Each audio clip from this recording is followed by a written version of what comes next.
2 महिन्यामध्ये लोकसभेच्या निवडणूक. या 2 महिन्याच्या लोकसभेच्या निवडणुकीमध्ये 12-13 खासदार ओबीसीतले गेले नाही. 12-13 खासदार ओबीसीचे गेले नाही.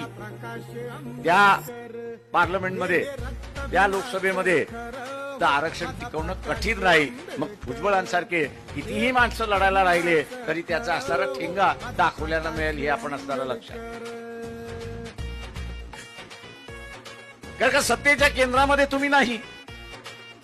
संधी आली त्यावेळेस तुम्ही कोणाला बसवलं नाही.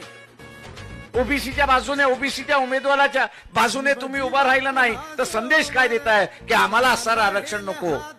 का जो आरक्षण विरोधी होता त्याला तुम्ही मतदान देऊन बसलात. आणि लोक म्हणतात की मतदानाच्या माध्यमातून लोकांचं मत हे व्यक्त होतं. तेव्हा माझं व्यक्त होणारं मत हे आरक्षणवादी आहे. हे आपल्याला सिद्ध करावं लागेल, दाखवावं लागेल.